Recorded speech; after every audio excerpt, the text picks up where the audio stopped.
Cricket की कहानियां में आज की कहानी अब तक के 12 विश्व कपों के वो 12 रोमांचक मुकाबले जिन्हें भुलाना है मुश्किल।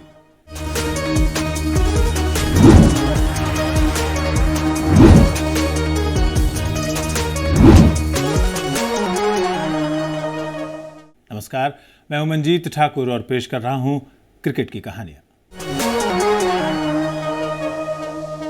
क्रिकेट के महाकुंभ आईसीसी विश्व कप 2023 की शुरुआत आज से यानी 5 अक्टूबर से हो रही है। टूर्नामेंट का ये 13वां संस्करण है। 1975 से शुरू हुए इस टूर्नामेंट में अब तक कई मुकाबले बेहद रोमांचक खेले गए, लेकिन हम आज आपके लिए हर एक विश्व कप के दौरान खेले गए कम से कम उस एक मैच के रोमांच को लेकर आए हैं जिसकी यादें आज भी क्रिकेट के चाहने वालों के जहन में ताज़ा हैं। सबसे पहले बात 1975, कछुए से भी धीमी पारी और उस समय की सबसे बड़ी हार। पहला विश्व कप 8 टीमों West Indies, Bharat, Pakistan, England, Australia, New Zealand, Sri Lanka और ईस्ट अफ्रीका के बीच खेला गया। टूर्नामेंट की विजेता वेस्ट इंडीज़ टीम बनी, लेकिन इस टूर्नामेंट के पहले मुकाबले को आज भी सुनील गावस्कर की धीमी बल्लेबाजी के लिए याद किया जाता है। उस मैच में इंग्लैंड ने पहले खेलते हुए 60 ओवरों में 4 विकेट पर 334 रन बनाए, लेकिन जवाब में भारतीय टीम महज 132 रन ही बना सकी। मज़ेदार तो ये था कि भारत के केवल 3 विकेट ही गिरे और सलामी बल्लेबाज गावस्कर अंत तक पिच पर डटे रहे। लेकिन इस मैच को गावस्कर की किसी बड़ी उपलब्धि के लिए नहीं, बल्कि उनकी बेहद धीमी बल्लेबाजी के लिए याद किया जाता है। गावस्कर ने इस दौरान 174 गेंदों का सामना किया, यानी 60 ओवरों के लगभग आधे, और उनके बल्ले से रन निकले केवल 36। भारत 202 रनों से ये मैच हार गया। रन के अंतर से ये विश्व कप की सबसे बड़ी हार का रिकॉर्ड था जो 28 साल के बाद टूटा। इमरान खान ने अपनी किताब में इस मैच का जिक्र करते हुए लिखा था कि गावस्कर की पारी ये दर्शाती है कि टेस्ट मैचों से वनडे मैच कितना अलग है। दरअसल 1971 में वनडे क्रिकेट की शुरुआत से तब तक केवल 18 वनडे मैच खेले गए थे और कई जानकारों ने टेस्ट मैचों के हिसाब से भी इसे बेहद धीमी पारी बताया था। दूसरे विश्व कप के फाइनल में भारत न्यूजीलैंड और पाकिस्तान को हराकर पहुंची चैंपियन वेस्ट इंडीज़ की टीम का मुकाबला ऑस्ट्रेलिया, कनाडा, पाकिस्तान और न्यूजीलैंड को हराकर पहली बार फाइनल में पहुंची इंग्लैंड की टीम से था।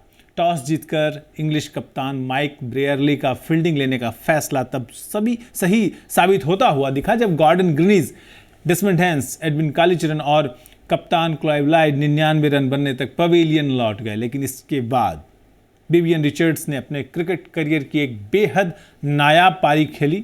वो एक छोर पर जम गए और अंत तक आउट हुए बिना टीम के कुल 286 में से लगभग आधे यानी 138 रन बनाए। रिचर्ड्स के अलावा कॉलिस किंग ने 86 रनों का योगदान दिया। वेस्ट इंडीज़ के 3 पुछल्ले बल्लेबाज एंडी रॉबर्ट्स, जोएल गार्नर और माइकल होल्डिंग जो तेज गेंदबाज थे, ये 0 पर आउट हुए। जवाब में इंग्लैंड की टीम महज 2 विकेट गंवाकर 183 रन बना चुकी थी। लेकिन इसके बाद इंग्लैंड की टीम पर जोएल गार्नर और कॉलिन क्राफ्ट ऐसे कहर बनकर टूटे कि अगले 12 रन बनाने में 8 विकेट गिर गए और पूरी टीम 194 रन पर आउट हो गई। इंग्लैंड के 5 बल्लेबाजों को इन 2 गेंदबाजों ने खाता तक नहीं खोलने दिया। गार्नर ने 5 जबकि क्राफ्ट ने 3 विकेट लिए और वेस्ट इंडीज़ की टीम लगातार दूसरी बार चैंपियन बनी। अब बात करते हैं 1983 की। जब भी 1983 विश्व कप की बात होती है तो हमेशा ये कहा जाता है कि भारत ने फाइनल में वेस्ट इंडीज़ को हराया। उस फाइनल की कहानी कई बार बताई जा चुकी है, सुनाई जा चुकी है, लिखी जा चुकी है कि कैसे कप्तान कपिल देव ने करीब 50 गज तक दौड़ते हुए रिचर्ड्स का बेशकीमती कैच पकड़ा और इस मैच का पासा पलट दिया और भारत को विश्व चैंपियन बनाया था। इतना ही नहीं, कपिल देव ने अपने 11 में से 4 ओवरों में कोई रन नहीं दिया था, यानी 4 ओवर मेडन फेंके थे, वो भी वनडे में। 1983 फाइनल मैच में कोई भी बल्लेबाज अर्धशतक नहीं लगा सका था और सबसे बड़ी पारी के श्रीकांत ने खेली थी और उन्होंने 38 रन बनाए थे। भारतीय गेंदबाजी कितनी सधी हुई थी इसका अंदाज़ा इसी बात से लगाया जा सकता है कि वेस्ट इंडीज़ के 7 बल्लेबाज डबल डिजिट में नहीं पहुंच सके थे। लेकिन उस फाइनल के हीरो केवल कपिल देव नहीं थे, बल्कि मोहिंदर अमरनाथ थे। उन्होंने 26 रन बनाने के साथ साथ 3 विकेट भी लिए थे और ये उस वक्त की अविजित मानी जाने वाली वेस्ट इंडीज़ की टीम के लिए इतना बड़ा आघात था कि उनके कप्तान क्लाइव लॉयड ने वर्ल्ड कप हारने के ठीक बाद कप्तानी छोड़ दी थी। लेकिन भारत ने इस जीत की इबारत 25 जून को फाइनल से पहले ही 9 जून को वेस्टइंडीज के खिलाफ ग्रुप मैच के दौरान तैयार कर ली थी। ये वो मुकाबला था जब 2 बार की चैंपियन वेस्टइंडीज की टीम पहली बार विश्व कप में कोई मैच हारी थी। इस मैच में भारत ने 262 रन बनाए थे और जवाब में पूरी वेस्टइंडीज की टीम 228 रनों पर सिमट गई थी। भारत की जीत की नींव रखी थी 89 रनों की बेशकीमती और मैच की एकमात्र अर्धशतकीय पारी खेलने वाले बल्लेबाज यशपाल शर्मा ने। अब बात करते हैं 83 के बाद 1987 के वर्ल्ड कप की, जब पहली बार 1 रन से हुआ था विश्व कप में फैसला। अक्टूबर-नवंबर 1987 में खेले गए चौथे विश्व कप में मैच के दौरान फेंके जाने वाले ओवरों की संख्या पहली बार 60 से घटाकर 50 कर दी गई, जो अभी भी है। पहली बार इंग्लैंड से बाहर निकलते हुए रिलायंस वर्ल्ड कप के नाम से खेले गए इस विश्व कप का भारत और पाकिस्तान ने संयुक्त रूप से आयोजन किया था। इस टूर्नामेंट का तीसरा मैच भारत और ऑस्ट्रेलिया के बीच खेला गया, जो बेहद रोमांचक था और दिल थाम कर देखने वाला मुकाबला था। भारत के कप्तान कपिल देव ने टॉस जीतकर ऑस्ट्रेलिया को बल्लेबाजी के लिए आमंत्रण दिया, लेकिन कंगारू टीम ने डेविड बून और जेफ मार्श की शतकीय साझेदारी के साथ शानदार शुरुआत की। मार्श एक छोर से जमे रहे और ऑस्ट्रेलिया ने 50 ओवरों में 6 विकेट के नुकसान पर 270 रन बना डाले। इसके जवाब में भारत ने भी सधी हुई बल्लेबाजी की और एक वक्त के श्रीकांत के 70 और नवजोत सिद्धू के 73 रनों की बदौलत 2 विकेट के नुकसान पर 207 रन बना लिए थे। लेकिन इसी स्कोर पर सिद्धू के आउट होते ही भारतीय पारी बिखरना शुरू हो गई और पूरी टीम ऑस्ट्रेलिया के 270 रनों के महज 1 रन दूर 269 रनों पर ऑल आउट हो गई। रनों के लिहाज से यह पहली बार था कि विश्व कप में किसी मैच का फैसला मैच 1 रन के अंतर से हुआ था। हालांकि इस मुकाबले से पहले वनडे क्रिकेट में 3 बार 1 रन से फैसला हो चुका था। 1992 का विश्व कप जाना जाता है डकवर्थ लुईस नियम की शुरुआत के लिए, और एक बार तो लक्ष्य एक गेंद पर 22 रन बनाने का भी मिला इसी नियम के तहत। 1992 के विश्व कप में ही पाकिस्तान के बल्लेबाज जावेद मियांदाद और भारत के विकेटकीपर किरण मोरे के बीच कहासुनी हुई थी और उसके बाद मियांदाद मोरे को चिढ़ाने के लिए मेढक की तरह उछलने लगे थे, जिसके फोटोज आपने देखे होंगे। ये वो टूर्नामेंट था जब इंटरनेशनल क्रिकेट में वापसी के बाद पहली बार दक्षिण अफ्रीकी टीम ने विश्व कप में शिरकत की और सेमीफाइनल तक पहुंचने में कामयाब रही। इंग्लैंड के खिलाफ इस मुकाबले में 253 रनों के लक्ष्य का पीछा करते हुए दक्षिण अफ्रीका बेहद दमदार अंदाज में बल्लेबाजी कर रही थी। उसे जीतने के लिए 13 गेंदों पर 22 रन बनाने थे, लेकिन तभी बारिश आ गई और जब खेल दोबारा शुरू हुआ तो नए नियम डकवर्थ लुईस को लागू करते हुए अफ्रीकी टीम को एक असंभव लक्ष्य दिया गया था। अफ्रीकी टीम को 1 गेंद पर 22 रन बनाने थे। इंग्लैंड सेमीफाइनल तो जीत गया, लेकिन फाइनल मुकाबले में पाकिस्तान ने उसे हराकर पहली बार विश्व कप का खिताब अपने नाम किया। ये वही टूर्नामेंट था जिसके ग्रुप मैच में दक्षिण अफ्रीका ने पाकिस्तान को 20 रन से हराया था। इस मैच में फील्डिंग के दौरान जॉन्टी रोड्स ने जिस तरह जमीन के पैरेलल उछलते हुए गिल्लियां बिखेरते हुए इंजमामुल हक को रन आउट किया, उसकी तस्वीर अगले दिन सभी अखबारों के पन्ने पर छाई रही। बेहतरीन फील्डर के रूप में जॉन्टी रोड्स की पहचान पहले से थी, लेकिन इस रन आउट ने उन्हें विश्व प्रसिद्ध बना दिया। 1996 का विश्व कप मशहूर है रोंगटे खड़े करने वाले भारत पाकिस्तान मुकाबले के लिए। भारत, पाकिस्तान और श्रीलंका में संयुक्त रूप से आयोजित इस टूर्नामेंट में सुरक्षा कारणों से ऑस्ट्रेलिया और वेस्टइंडीज की टीमों ने श्रीलंका में खेलने से मना कर दिया। आईसीसी की सुरक्षा की गारंटी देने के बावजूद दोनों टीमें वहां खेलने को राजी नहीं हुई और श्रीलंका को इसका फायदा मिला और वो आसानी से क्वार्टर फाइनल में पहुंच गए। सेमीफाइनल में भारत को और फाइनल में ऑस्ट्रेलिया को हराकर अर्जुन रणतुंगा के नेतृत्व में श्रीलंकाई टीम पहली बार चैंपियन बनी। कई विवादों के बीच टूर्नामेंट का सबसे रोमांचक मैच था भारत और पाकिस्तान के बीच खेला गया क्वार्टर फाइनल का मुकाबला। 1992 में भारत ने पाकिस्तान को विश्व कप में हराने का सिलसिला शुरू किया था, लेकिन 1996 के क्वार्टर फाइनल की शुरुआत से पहले ये रिकॉर्ड महज 1-0 से भारत के पक्ष में था। और कहते हैं, जानकार ऐसा कहते हैं कि भारत और पाकिस्तान के बीच क्रिकेट के मुकाबले में रोमांच पहले ही गेंद से शुरू हो जाता है और यहाँ तो पहली गेंद फेंके जाने से पहले ही शुरू हो गया था, जब पाकिस्तान के कप्तान वसीम अकरम ने चोट की वजह से टॉस से थोड़ी देर पहले मैच में नहीं खेलने का फैसला किया। पहले बल्लेबाजी करते हुए भारत ने नवजोत सिंह सिद्धू के 93 रनों की बदौलत 46 ओवर तक 236 रन बना लिए थे। इसके बाद अजय जाडेजा ने एक अविस्मरणीय पारी, यादगार पारी खेली और पाकिस्तान के तेज गेंदबाज और इन स्विंग यॉर्कर के महारथी वकार यूनिस के जो धुनाई की। 2 लगातार ओवर में 18 और 22 रन मारे। स्लॉग ओवर्स में वकार, इन स्विंग यॉर्कर डालेंगे, अजय जाडेजा को इसका एहसास था और उन्होंने उस गेंद का इंतजार किया और उस पर ले छक्के उड़ाए। 25 गेंदों पर जाडेजा के 45 रनों की बदौलत भारत ने 287 रनों का लक्ष्य रखा। जब पाकिस्तान बल्लेबाजी के लिए उतरा तो आमिर सोहेल ने जबरदस्त बैटिंग की और एक वक्त पाकिस्तान का स्कोर 1 विकेट पर 113 रन था। वेंकटेश प्रसाद की गेंदों पर छक्के जड़ने के बाद आमिर ने मैदान पर उनके साथ नोकझोंक में वो मुब्तिला हो गए, लेकिन इसके बाद वेंकटेश ने आमिर की गिल्लियां बिखेरते हुए उन्हें पवेलियन जाने का इशारा किया। ये आपने वीडियो जरूर देखा होगा। इसके बाद पाकिस्तान की बल्लेबाजी देर तक नहीं टिक सकी और भारत 39 रनों से ये मुकाबला जीत गया। भारत का श्रीलंका के खिलाफ सेमीफाइनल मुकाबला भी बेहद विवादित और चर्चित रहा। श्रीलंका ने 251 रन बनाए तो भारत ने एक वक्त तक सचिन तेंदुलकर की 65 रनों की पारी की बदौलत 1 विकेट पर 98 रन बना लिए थे। इसी स्कोर पर सचिन आउट हुए और उसके बाद विकेटों का पतझड़ लग गया। अगले 22 रन बनने तक भारत के 7 विकेट गिर गए। 120 रन पर 8 विकेट के स्कोर पर ईडन गार्डन पर दर्शकों ने हिंसक रुख अपना लिया और आगजनी करने लगे। गुस्साए भारतीय समर्थकों ने मैदान पर बोतलें और फल फेंकना शुरू कर दिया। इसके बाद मैच रेफरी ने इस मुकाबले को श्रीलंका के नाम कर दिया। अब आते हैं 1999 वर्ल्ड कप पर। यह बांग्लादेश का पहला वर्ल्ड कप टूर्नामेंट था। न्यूजीलैंड, वेस्ट इंडीज और ऑस्ट्रेलिया से हारकर इस टीम ने पाकिस्तान के खिलाफ शानदार जीत दर्ज की। पाकिस्तान को उन्होंने 62 रनों से हराया। हालांकि पाकिस्तान ने वेस्ट इंडीज, ऑस्ट्रेलिया और न्यूजीलैंड से जीत दर्ज कर नॉकआउट दौर में पहले ही अपनी जगह बना ली थी और फिर सेमीफाइनल जीतते हुए वो फाइनल तक पहुंचा। लेकिन इस टूर्नामेंट की विजेता बनी ऑस्ट्रेलियाई टीम को सेमीफाइनल में बड़ी मुश्किल से दक्षिण अफ्रीका पर एक रोमांचक जीत मिली थी। लॉन्स क्लूजनर की यादगार पारियों की बदौलत सेमीफाइनल तक पहुंची दक्षिण अफ्रीकी टीम ने ऑस्ट्रेलिया को निर्धारित 50 ओवर्स के खेल में 4 गेंद शेष रहते 213 पर ऑल आउट कर दिया। इसके बाद शेन वॉर्न ने अपनी सधी हुई फिरकी पर अफ्रीकी बल्लेबाजों को नचाते हुए शुरुआती 3 विकेट झटक लिए। पहले 4 विकेट गिरने तक अफ्रीका का स्कोर 61 रन था। इसके बाद कैलिस, रॉड्स और फिर क्लूजनर की पारियों की बदौलत अफ्रीकी टीम जीत के मुहाने पर पहुंच गई, लेकिन यहां तक पहुंचते पहुंचते उसके 9 विकेट गिर गए। टूर्नामेंट में मैन ऑफ द सीरीज रहे लॉन्स क्लूजनर एक छोर से जमे हुए थे और आखिरी ओवर में केवल 9 रन बनाने थे। दूसरे छोर से उनका साथ दे रहे थे अनुभवी गेंदबाज फास्ट बॉलर एलन डोनाल्ड।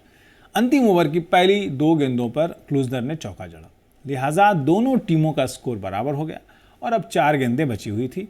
तीसरी गेंद सीधी फील्डर के हाथों में गई और डोनाल्ड रन आउट होते होते बचे। चौथी गेंद पर शॉट खेलकर क्लूजनर दूसरी छोर पर जा पहुंचे, लेकिन डोनाल्ड अपनी क्रीज से बाहर तक नहीं निकले और जब तक वो दौड़ते दूसरे छोर पर गिल्लियां बिखेरी जा चुकी थी। एनल डोनाल्ड रन आउट हो गए और एक बार फिर दक्षिण अफ्रीकी टीम फाइनल में पहुंचने से चूक गई। इसी टूर्नामेंट के अंतिम लीग मैच में भी इन्हीं दोनों टीमों का मुकाबला हुआ था। अफ्रीकी टीम ने पहले खेलते हुए हर्षल गिब्स की 101 रनों की पारी की बदौलत 271 रन बनाए। जवाब में ऑस्ट्रेलिया ने 2 गेंद शेष रहते जीत दर्ज की। इसमें कप्तान स्टीव वॉ की 110 गेंदों पर खेली गई 120 रनों की पारी का बहुमूल्य योगदान था। वॉ की पारी की शुरुआत में ही गिब्स ने उनका एक आसान सा कैच गिरा दिया था। ऑस्ट्रेलिया अगर ये मैच हार जाता तो वो विश्व कप से बाहर हो जाता। इसी समय वॉ ने गिब्स से कहा था कि दोस्त, तुमने वर्ल्ड कप गिरा दिया है। गिब्स के आसान कैच गिराने को लेकर विवाद भी हुआ था, लेकिन विवाद ये नहीं था कि वो कैच कैसे गिरा, बल्कि बात ये सामने आई कि शेन वॉर्न ने पहले ही कह रखा था कि ये गिब्स कैच गिराएगा और वैसा ही हुआ।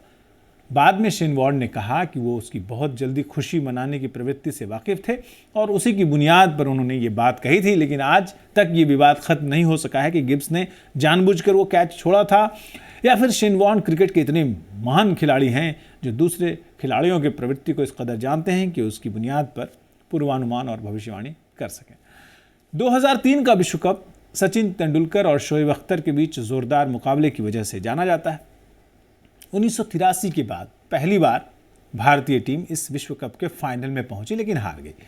हालांकि भारतीय दर्शकों के लिए टूर्नामेंट के दौरान खेला गया भारत पाकिस्तान का मुकाबला ज़्यादा अहम था और ये वो दिन था जब भारतीय बल्लेबाजों ने पाकिस्तान के गेंदबाजों की बहुत धुनाई की थी। और ये उस वक्त के सबसे तेज़ गेंदबाज शोएब अख्तर और सबसे बेहतरीन बल्लेबाजों में से एक, जाहिर है क्रिकेट के भगवान सचिन तेंदुलकर के बीच मुकाबला था। और मैच के दौरान सचिन शोएब की गेंदों को बार बार बाउंड्री के पार पहुंचा रहे थे और उसमें वो मशहूर उनका पॉइंट की तरफ से छक्का भी शामिल है। पाकिस्तान ने पहले बल्लेबाजी करते हुए 273 रन बनाए थे। लक्ष्य का पीछा करने के लिए उतरी सहवाग और सचिन की जोड़ी। सहवाग 21 रन बनाकर जल्दी आउट हो गए, लेकिन सचिन एक छोर पर डट गए और 75 गेंदों पर 12 चौके और एक छक्के की बदौलत उन्होंने 98 रनों की मैच जिताऊ पारी खेली। अंत में राहुल द्रविड़ और युवराज सिंह ने भी शतकीय साझेदारी की और भारत 26 गेंद शेष रहते ये मैच जीत गया। सचिन उस टूर्नामेंट के दौरान मैन ऑफ द टूर्नामेंट बने थे।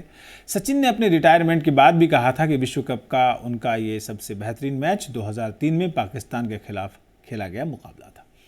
2007 का विश्व कप ऐसा था जिसमें भारत और पाकिस्तान दोनों ही देश पहले ही दौर में बाहर हो गए थे। 2007 का विश्व कप अपनी सबसे दुखद घटना पाकिस्तान के दक्षिण अफ्रीकी कोच बॉब वुलमर की उनके होटल के कमरे में मौत के लिए याद की जाती है। ये विश्व कप वेस्ट इंडीज़ में खेला गया। वुलमर की मौत उसी रात हुई जिस दिन पाकिस्तान की आयरलैंड के हाथों शर्मनाक हार के साथ विश्व कप से विदाई हुई। पाकिस्तान के साथ ही भारत भी पहले ही दौर में इस प्रतियोगिता से बाहर हो गया। दोनों ही सुपर 8 में भी नहीं पहुंच सके। भारत की टीम अपने 3 लीग मैचों में से 2 हार गई। उसे बांग्लादेश और श्रीलंका दोनों ने हरा दिया। आखिर में 1996 की ही तरह एक बार फिर इस विश्व कप के फाइनल में ऑस्ट्रेलिया और श्रीलंका आमने सामने थे। 1996 में श्रीलंका ने ऑस्ट्रेलिया को हराकर खिताब पर कब्जा किया था, लेकिन इस बार अलग कहानी लिखी गई। बारिश के कारण मैच सिर्फ 38 ओवर का कर दिया गया। ऑस्ट्रेलिया के कप्तान रिकी पॉन्टिंग ने टॉस जीतकर पहले बल्लेबाजी चुनी। एडम गिलक्रिस्ट ने धमाकेदार पारी खेली। सिर्फ 104 गेंद पर उन्होंने 149 रन बनाए और ऑस्ट्रेलिया ने 38 ओवर में 4 विकेट पर 281 रन बनाए। जब तक कुमार संगकारा और सनथ जयसूर्या पिच पर थे, मैच में जान लग रही थी, लेकिन उसके बाद श्रीलंका की हार तय हो गई। बारिश के कारण फिर मैच रुका और इसे 36 ओवर का कर दिया गया और लक्ष्य 269 का कर दिया गया। श्रीलंका की टीम 36 ओवर में 215 रन ही बना सकी और 53 रनों से ये मैच हार गई। और अब बात करते हैं 2011 की, जिसमें हमने पाकिस्तान को भी हराया और विश्व कप भी जीता। 1983 में पहली बार विश्व कप जीतने के बाद महेंद्र सिंह धोनी के नेतृत्व में 28 साल के बाद भारतीय टीम ने 2011 का विश्व कप खिताब अपने नाम किया। फाइनल मुकाबले में श्रीलंका के खिलाफ कप्तान महेंद्र सिंह धोनी के 91 नॉट आउट और गौतम गंभीर की 97 रनों की पारियों की बदौलत भारत ने एक बार फिर वर्ल्ड कप अपने नाम किया। मैन ऑफ द टूर्नामेंट रहे युवराज सिंह। इस टूर्नामेंट का सेमीफाइनल मुकाबला भारत और पाकिस्तान के बीच खेला गया, जो बेहद रोमांचक था। भारत ने पहले बल्लेबाजी करते हुए सचिन तेंदुलकर की 85 रनों की बदौलत 9 विकेट पर 260 रन बनाए। सचिन के बाद सबसे ज़्यादा रन बनाए सहवाग ने 38 और धोनी 36। हालांकि मैच जीतने के लिए इतने रन काफ़ी नहीं थे, लेकिन भारत के सभी 5 गेंदबाजों जहीर खान, आशीष नेहरा, मोनफ पटेल, हरभजन सिंह और युवराज सिंह ने सधी हुई गेंदबाजी करते हुए 2-2 विकेट लिए। पाकिस्तान के विकेट लगातार गिरते रहे और पूरी टीम 231 रनों पर आउट हो गई। इसके साथ ही भारतीय टीम ने पाकिस्तान के खिलाफ न केवल वर्ल्ड कप में जीत का रिकॉर्ड बरकरार रखा, बल्कि दूसरी बार विश्व कप जीतने के करीब भी पहुंची। 2015 में एक बार फिर भारत ने पाकिस्तान पर जीत दर्ज की और विश्व कप में जीत के अंतर को 6-0 से आगे कर दिया। लेकिन वो ऐसा टूर्नामेंट था जिसमें किसी एक मैच की बात नहीं की जा सकती, बल्कि टूर्नामेंट के कई मैच यादगार थे। भारतीय टीम पहली बार दक्षिण अफ्रीका से विश्व कप में जीती और लगातार 7 बार विपक्षी टीम को ऑल आउट करने का कारनामा किया। श्रीलंका के संगकारा के 4 लगातार मैचों में शतक, न्यूजीलैंड की ऑस्ट्रेलिया पर 1 विकेट से जीत या अंतिम ओवर में दक्षिण अफ्रीका पर जीत, मिचेल स्टार्क का न्यूजीलैंड के खिलाफ 28 रन पर 6 विकेट लेना और इसी मैच में ट्रेंट बोल्ट का 27 रन पर 5 विकेट झटकना। बहुत सारी यादगार क्षण जो है उस टूर्नामेंट में थे। डिविलियर्स की 66 गेंदों पर 166 रन की पारी, आयरलैंड की वेस्ट इंडीज़ पर जीत, क्रिस गेल और मार्टिन गप्टिल का दोहरा शतक और कई यादगार पल थे। और सबसे अहम तो ये कि माइकल क्लार्क के नेतृत्व में ऑस्ट्रेलिया ने रिकॉर्ड 5वीं बार यह खिताब अपने नाम किया। 2019 के विश्व कप को एक विसंगति के लिए, एक विरोधाभास के लिए जाना जाता है। न्यूजीलैंड के मार्टिन गप्टिल पूरे विश्व कप में संघर्ष करते रहे, लेकिन सेमीफाइनल में गप्टिल ने महेंद्र सिंह धोनी को सीधे थ्रो से रन आउट कर दिया था, आपको याद होगा। इसके बाद फाइनल मैच में बेन स्टोक्स को गप्टिल ने रन आउट किया। फाइनल में सुपर ओवर में मार्टिन गप्टिल और निशान बैटिंग करने आए। अंतिम गेंद पर 2 रन बनाने थे, लेकिन गप्टिल खुद भी रन आउट हो गए और न्यूजीलैंड का विश्व कप जीतने का सपना अधूरा रह गया। इस बार के विश्व कप में रोमांच के ऐसे ही बहुत सारे पल आएंगे। उनके लिए जुड़े रहिए हमारे साथ और सुनते रहिए मंजीत ठाकुर से क्रिकेट की कहानी।